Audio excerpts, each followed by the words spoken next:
अस्सलाम वालेकुम व्यूअर, ये हमारे साथ कुछ बच्चे मौजूद हैं। इस गेम का नाम है वांजू।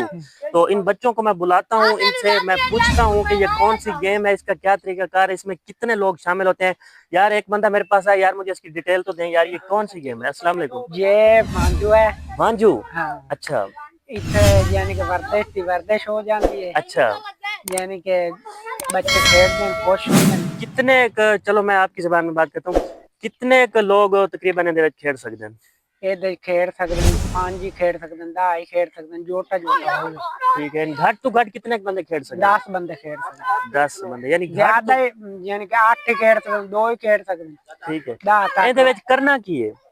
यानी कि एक दूजे ਨੂੰ ਚਾਟਾ ਮਾਰਨੀਆਂ, ਮੁੱਕੇ ਮਾਰਨੇ, ਛੁੱਟੀਆਂ ਮਾਰਨ, करना की है? पकड़ना, एक दूसरे में हाथ खिलावना है। बाद आओ सी जेड़ा पर आखिर तू हो के उसी एंड तक यानी कि बाद बनती। अच्छा हाँ ठीक है, ਇਹਦੇ ਵਿੱਚ मतलब ਬੰਦਾ ਕਿਸ ਤਰ੍ਹਾਂ ਜਿੱਤਦਾ ਹੈ, ਕਿਸ ਤਰ੍ਹਾਂ ਹਾਰਦਾ ਹੈ?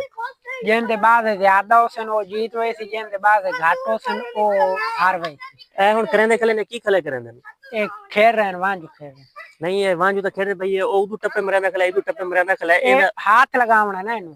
ए लीके दे विच विच वो हाथ लगावना। कितने डब्बे बनावने पमदन तले? डब्बे 8 बना लो, 10 बना लो, जितने बंदे के हिसाब नाल बना लो। व्यूअर आपको ये नीचे डब्बे नजर आ रहे होंगे, ये इन्होंने मतलब लकीरें लगा के तो जमीन के ऊपर डब्बे लगाए हुए हैं, तो इसमें बंदे ये खेल रहे हैं, लड़के जितने भी बच्चे सारे।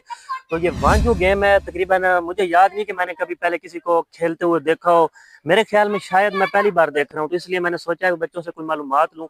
अच्छा इनके बारे होर मालूमात दो कि भाई आया ਇਹਦੇ ਚ ਕੋਈ ਵੀ ਨਵਾਂ ਬੰਦਾ ਖੇਡ ਸਕਦਾ ਆ ਕੇ? नवा बंदा खेल सकता है ਜਿਹੜਾ ਮਰਜ਼ੀ ਆਵੇ, ਕੋਈ ਉਹਨੂੰ ट्रेनिंग ਦੀ ਜਾਂ ਸਮਝਾਉਣ ਦੀ ਲੋੜ ਨਹੀਂ? कोई समझावन दी लोड़ तो पमदी पे तू अपने आप ਨੂੰ हाथ नहीं लवावना, तू बात करना इथों ही नाश्ते जावना ते हाथ के आवना ते यानी कि ठीक ठीक। वैसे अच्छी गेम है, मतलब है कि जबरदस्त गेम है, वर्जिश वास्ते, सेहत वास्ते जबरदस्त गेम है। जी व्यूअर, आज उम्मीद है आपको हमारी ये वीडियो पसंद आई होगी। ये थी वांजू गेम के बारे में इंफॉर्मेशन। तो ये बच्चे खेल रहे हैं, आपने क्रिकेट भी खेली होगी, तो आपने हॉकी, बहुत सारी गेमें, मैं अब सबका नाम नहीं ले सकता, इतना टाइम नहीं है। अगर बस मैं वीडियो को अब मुकम्मल करता हूँ कि अगर आपको हमारी ये वीडियो पसंद आई हो तो चैनल को सब्सक्राइब कर दीजिएगा, बेल आइकन दबा लीजिएगा ताकि आने वाली हर अपडेट सबसे पहले आप तक पहुँचे। अस्सलाम।